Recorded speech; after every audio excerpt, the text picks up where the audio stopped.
Baiklah teman-teman, saya punya sesuatu yang keren lagi untuk kalian. Kali ini dari Douglas Murray. Saya belum pernah melihat klip ini, tapi saya sudah banyak mendengarnya.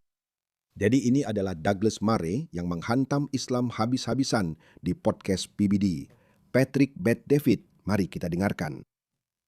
Ada kegagalan mendalam dalam mengenali apa yang sebenarnya berhasil di masyarakat kita. Dan saya pikir kita berisiko membunuh angsa bertelur emas dengan mengatakan emasnya tidak cukup berharga. Dan hal-hal yang berhasil di masyarakat kita itu sangat mendasar.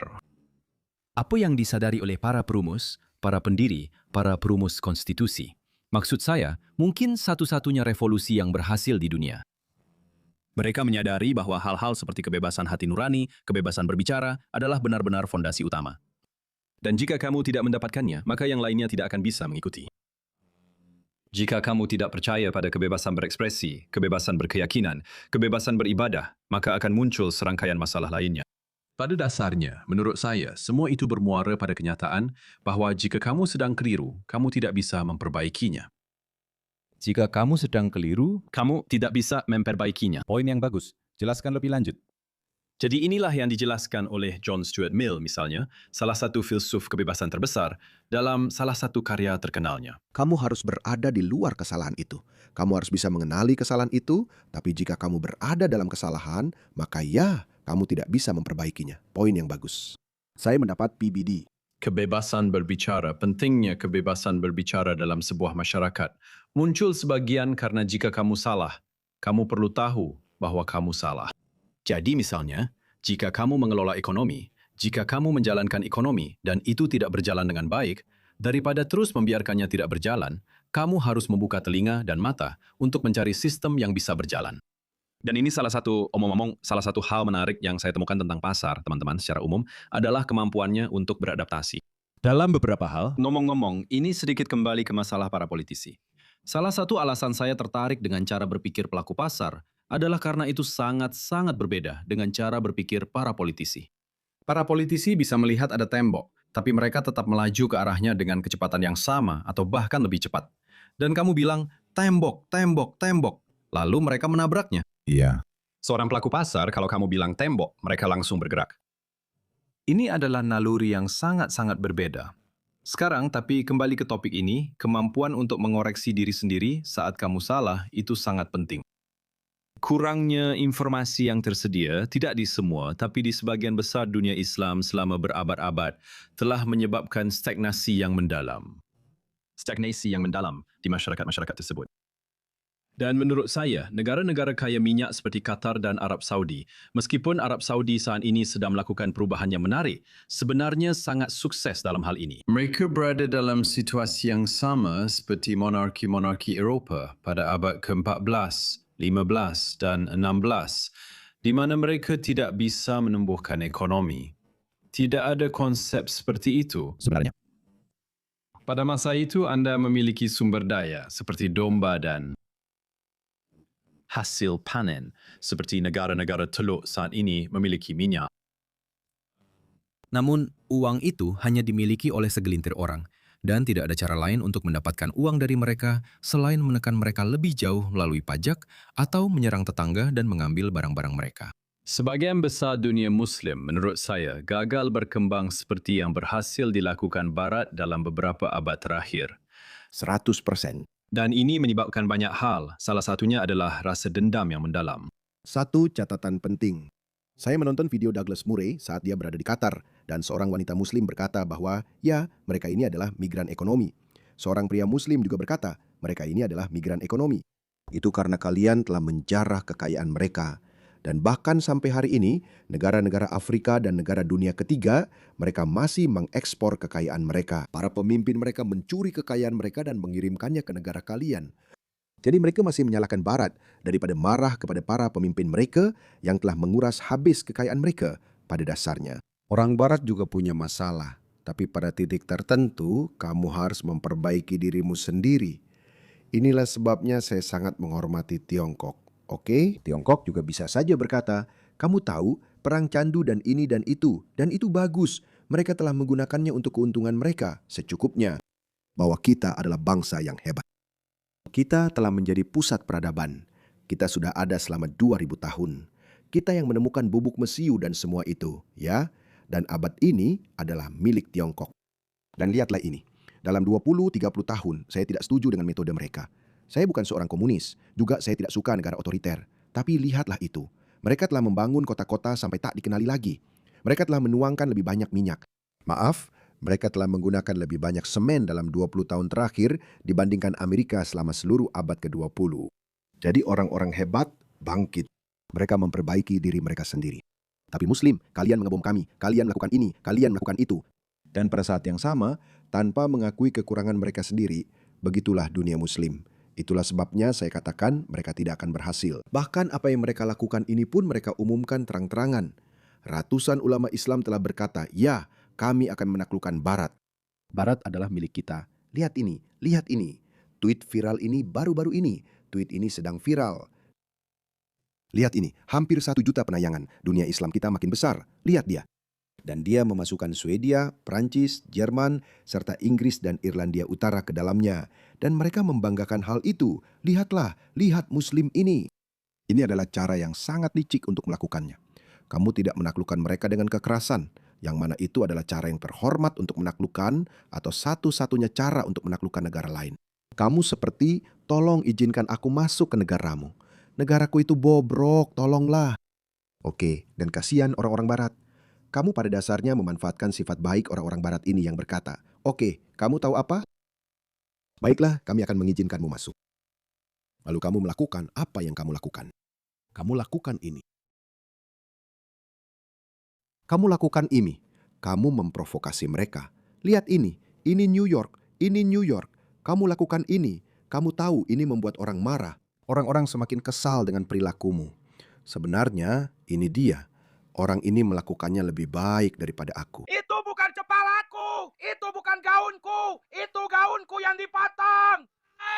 Everyone has discrimination. Tolong, izinkan aku masuk ke Amerika Serikat. Tolong. A country that kills people for no reason. Mahalion, dan to the Jews, dan to the Christian, kill kufar. Victory to Muhammad! Victory to Islam! Death to kufar! That's literally them. They beg the West to let them in. And when they come, this is what they say, just doing that because... Karena aku harus menunjukkan ini padamu. Aku tidak melebih-lebihkan. Mereka datang ke sini secara terbuka. Inilah yang mereka ajarkan secara terbuka. Siapkan untuk menghadapi mereka segala kekuatan dan kuda yang kamu mampu sediakan. Dia tidak mengatakannya di Mesir, dia mengatakannya di London. Bahwa kamu akan meneror. Kamu akan menakut-nakuti dan meneror. Menakut-nakuti dan menerormu. Allah memberitahu Muslim bahwa kamu akan menakut-nakuti dan meneror orang-orang kafir, Yahudi dan Kristen. Ahdu Allah, masih ada lagi. Sebagai musuh-musuh Allah dan musuh-musuhmu. Saya akan menanamkan rasa takut dan teror di hati musuh. Hati kalian. Allah akan menanamkan rasa takut di hati kalian, kalian orang Barat, yang berkata, pengungsi dipersilakan, silakan, kami mencintai kalian semua. Ini yang mereka katakan secara terbuka. Bayangkan apa yang mereka katakan secara pribadi. Aku akan menebar teror di hati mereka. Fa'ulqiya fi qulubil ladzina kafaru. Ru'bun tara fadribu fauqal a'naq. Tebas leher mereka. Kamu, inilah yang dikatakan kepada sesama Muslim untuk dilakukan kepada kalian. Wadribu minhum kulla banan. Wadribu minhum kulla banan. Kenapa jari? Kenapa jari itu? Karena mereka tidak bisa melawan. Kamu melumpuhkan. Jadi mereka tidak bisa menarik pelatuknya, bahkan untuk membela diri. Jadilah cerdas cara kamu memotong tangan. Selesai, mati.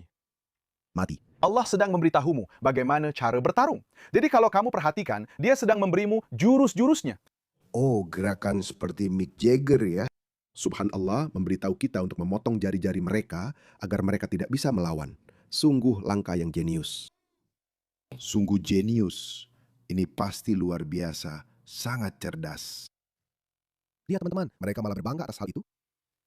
Dan langkah terpenting, fadribu minhum fawqa kulli bana, fadribu fawqa al-a'naq, kulla bana, fadribu fawqa al-a'naq. Lakukan satu serangan mematikan. Satu sentuhan. Boom ya. Jadi, jika kamu bertemu, ya. Fa'idha laqitumul ladhina kafaru fadharibur riqab. Surah Muhammad. Jika kamu melihat orang-orang yang fadharibur riqab. Ini terus muncul. Entah itu memukul leher atau memukul di atas leher. Seperti yang dikatakan sebagian orang. Ar-Ra's. Mereka sedang membahas bagaimana cara membunuhmu. Mereka sedang membahas bagaimana cara membunuhmu. Satu video lagi. Ini lagi-lagi, ini terang-terangan teman-teman. Lihat orang ini. Ketika Muslim pergi dan menaklukkan negara tetangga, apa yang kita lakukan? Kita bunuh mereka semua. Tidak. Nabi mengatakan hal pertama yang kamu lakukan adalah mengajak mereka masuk Islam. Jika mereka menolak, maka katakan kepada mereka bahwa Allah mewajibkan mereka untuk membayar pajak. Sebagai gantinya, ketika musuh datang dan menyerang negara kalian, kalian tidak perlu berperang. Kami, kaum Muslim, akan melindungi kalian. Subhanallah, hanya untuk sedikit uang ini.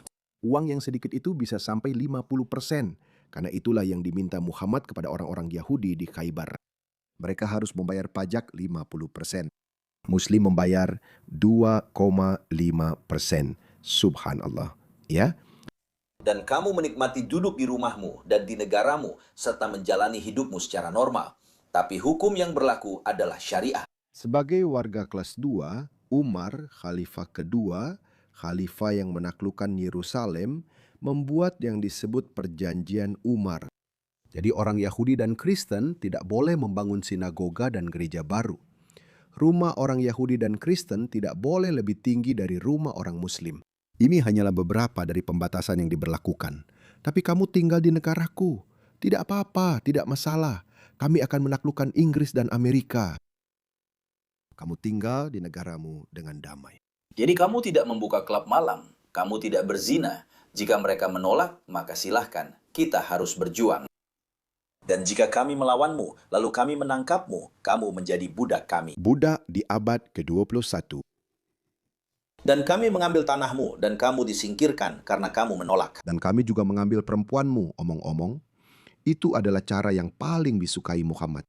Itu adalah hal yang paling menggoda bagi Muhammad untuk pergi berperang. Dia bahkan mencoba membujuk orang lain. Itu ada di dalam Al-Quran. Dia mencoba membujuk pria-pria lain untuk pergi berperang agar mereka bisa menangkap beberapa wanita pirang. Begitulah Muhammad. Jadi aku sudah memberimu 2 pilihan bagus dalam hal itu. Saya give you 2 good options. Dalam 40 tahun ke depan, Apa ini? dan jika kami melawanmu, lalu kami menangkapmu, kamu jadi budak kami, dan kami mengambil tanahmu, dan kamu mengambil wiruk karena kamu menolak. Aku memberimu 2 pilihan bagus dalam hal itu. Dalam 40-50 tahun ke depan, ketika Muslim menjadi kuat seperti seharusnya. Itu yang mereka katakan secara terbuka. Mari kita kembali ke Douglas Murray. Sekarang kamu mengerti apa yang dibicarakan oleh Douglas Murray. Apakah Douglas terlalu sopan? Dan menurut saya, salah satu wawasan terpenting yang pernah saya temukan dalam hidup saya terkait dengan hal itu adalah Ada masalah khusus di dunia Islam yang sebenarnya jarang dibicarakan orang, yaitu bahwa Al-Quran dimaksudkan sebagai wahyu terakhir dari Tuhan kepada manusia. Wahyu terakhir. Tidak ada lagi setelah itu. Dan semua wahyu yang datang sebelumnya dalam agama-agama Abrahamik adalah bagian dari Islam. Jika kalian adalah penerima firman terakhir, dan kalian adalah pengikut firman itu serta pengikut Nabi dan Tuhan itu, mengapa masyarakat kalian tidak berjalan dengan baik? Dan mengapa masyarakat lain justru berjalan dengan baik? Mudah. Itu karena kalian semua. Itu karena Barat, karena orang Hindu, karena orang Yahudi, karena orang Kristen. Itu karena kamu. Kita sempurna. Allah Subhanahu wa Ta'ala memberikan kita buku aturan yang sempurna untuk membangun sebuah masyarakat. Dan saya tidak bercanda. Ini benar-benar yang mereka katakan di Pakistan. Saya mengenal Pakistan. Pakistan adalah proto-demokrasi. Negara itu menganut demokrasi parlementer Inggris. Itu adalah sistem hibrida. Tidak ada syariah yang sebenarnya di sana. Ada komite penasihat, Dewan Syariah Islam atau semacamnya, di mana mereka memberi nasihat kepada negara Pakistan. Seperti, hey, itu wilayah yang berbahaya, sebaiknya kalian keluar dari situ. Misalnya, Masyarakat sipil Pakistan tidak bisa membuat undang-undang melawan kekerasan dalam rumah tangga karena Al-Quran melegitimasi pemukulan istri. Jadi setiap kali Pakistan mencoba mengesahkan undang-undang untuk membatasi kekerasan dalam rumah tangga, para ulama langsung bereaksi keras dan berkata, "Tidak, kalian tidak boleh melakukannya." Oke, baiklah. Dan mereka pun diam. Pernikahan anak. Anda tidak bisa mengesahkan undang-undang melawan pernikahan anak di Pakistan. Anda tidak bisa karena Muhammad berhubungan seks dengan anak berusia 9 tahun. Ini adalah argumen balasan yang sederhana dan jelas yang selalu disampaikan oleh para Islamis Muslim. Setiap kali ada upaya, jadi apa yang mereka katakan mereka justru semakin keras. Mereka bilang alasan mengapa Pakistan belum menjadi negara maju adalah karena kita telah kehilangan arah. Mengapa kita mengadopsi sistem demokrasi Inggris ini? Kita seharusnya punya kekhalifahan. Itulah sebabnya ada keinginan untuk memiliki kekhalifahan. Itulah mengapa ISIS begitu sukses. Itulah sebabnya Taliban menyebut Afghanistan sebagai Imarah Islam Afghanistan. Itulah sebabnya mereka memperkenalkan kembali perbudakan dan pemukulan istri serta penghapusan total perempuan dari masyarakat sipil. Mereka telah dibatasi, mereka telah dikurung di rumah mereka karena mereka punya sistem. Mereka memang punya sistem. Jadi banyak dari orang-orang ini mengatakan begitu. Jika kita kembali ke versi Islam yang puritan dan menjalankan negara kita sesuai ajaran Al-Quran dan teladan Muhammad, maka kita akan menjadi nomor satu lagi di dunia. Kita akan menaklukkan dunia lagi. Seperti yang dikatakan ulama itu, 40-50 tahun lagi itu akan terjadi. Pada orang-orang yang sangat terbuai khayalan. Itulah sebabnya kami mengebom mereka, karena Anda tahu, dalam khayalan mereka, terkadang mereka terlalu jauh. Mereka ingin merebut Yerusalem lagi. Itulah sebabnya mereka terobsesi dengan Yerusalem. Itu sama sekali tidak ada hubungannya dengan orang-orang yang mati. Lebih banyak orang telah meninggal di Suriah dan Yaman, serta dalam konflik Muslim lainnya. Ini bukan tentang itu. Inilah sebabnya saya sangat mendukung Israel. Inilah sebabnya saya mengatakan kepada semua orang Barat anti-Israel lainnya untuk mendukung Israel. Karena Israel sedang berjuang dalam pertempuran yang suatu hari nanti akan kita semua hadapi. Kita harus berjuang jika orang-orang ini mulai tidak terkendali. Jadi mereka ingin merebut Yerusalem. Mereka ingin membunuh semua orang Yahudi seperti yang telah diramalkan Muhammad kepada mereka. Dan itulah sebabnya mereka menjadi terbawa suasana. Dan itulah sebabnya Barat harus merespons. Itulah sebabnya Israel harus mengebom mereka. Sesederhana itu. Saya pikir ini adalah masalah psikologis yang mendalam di sebagian besar dunia Muslim, yaitu kita berpikir bahwa kita seharusnya menjadi pemenang secara teologis. Kitalah yang menerima wahyu terakhir. Dan menurut saya, omong-omong, banyak dari anti-Amerikanisme, anti-Zionisme, dan anti-Barat di sebagian besar dunia Muslim pada dasarnya berakar pada fakta ini. 100% benar, Douglas. Kenapa mereka bisa lebih baik dari kita, padahal kita diberitahu bahwa kita yang terbaik? Dan menurut saya, itu menyebabkan resentimen yang mendalam, disonansi kognitif. Itu salah satu alasan mengapa dunia Muslim sangat rentan terhadap teori konspirasi. Dan mereka iri. Mereka benar-benar iri. Saya pernah melihat warga Inggris keturunan Pakistan, dokter yang benar-benar terdidik, yang benar-benar liberal mendukung Rusia. Mereka mendukung Rusia, mereka mendukung Tiongkok, karena mereka membenci Barat, mereka membenci Amerika.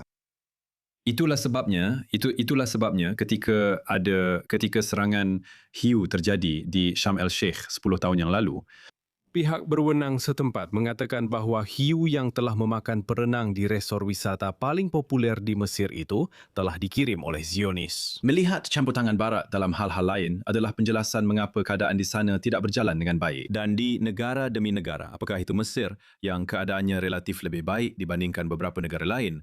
Benarkah? Atau Iran, kemiskinan rakyat, ketidakmampuan untuk mengembangkan bakat, dan banyak hal lainnya kembali lagi pada segelintir orang yang diuntungkan dan tidak tahu bagaimana memaksimalkan potensi yang ada di bawahnya. Itu, serta kebebasan politik, pribadi dan beragama, termasuk kebebasan berbicara dan kebebasan beribadah adalah syarat mutlak. Dan itulah mengapa saya tidak bisa memahami sikap anti-Barat yang seperti bunuh diri di dalam masyarakat kita pada zaman sekarang. Kerana seperti yang sering saya katakan, arus orang seharusnya sudah memberitahu kita segalanya. Tidak ada seorang pun, seperti yang Anda katakan, yang mencuba pergi ke Iran untuk mendapatkan kebebasan beragama. Tidak ada yang pergi ke Tiongkok komunis untuk hidup yang lebih baik. Tentu saja bukan dari negara-negara barat. Anda memiliki imigrasi neto negatif, bukan? Benar. Dan inilah mengapa ketika saya memikirkan mahasiswa-mahasiswa yang percaya bahwa Anda tahu tidak ada yang pernah mengalami kesulitan seburuk yang Anda alami di tahun 2024 di Berkeley. Salah satu hal yang cukup membuat saya takjub adalah, apakah Anda tidak menyadari bahwa dunia ingin datang ke sini? Apakah Anda tidak berpikir mungkin ada alasan untuk itu? Dan apakah Anda tidak berpikir mungkin itu karena ada beberapa hal yang telah kita lakukan dengan baik di sini? Dan jika kita telah melakukannya dengan baik di masa lalu, kita seharusnya mempertahankan hal-hal tersebut. Kamu orang yang suka sejarah. 100% benar sekali. Itulah mengapa Douglas Murray adalah Douglas Murray. Sangat bagus. Ya, Muslim akan menyalahkan semua orang, tapi mereka tidak pernah bercermin pada diri sendiri. Mereka tidak akan pernah melakukan itu. Itu sudah menjadi bagian dari DNA sosial mereka. Mereka menyalahkan Barat. Mereka berdoa di masjid-masjid mereka agar Amerika jatuh, bahkan di masjid-masjid Amerika. Saya sudah sering memutar video-video seperti ini untuk Anda. Mereka tinggal di Amerika, Inggris, Australia, mungkin mengakali sistem tunjangan sosial dan berdoa, "Ya Tuhan, hancurkanlah Amerika." Itu saja seharusnya sudah cukup bagi kita untuk mengusir mereka. Usir mereka.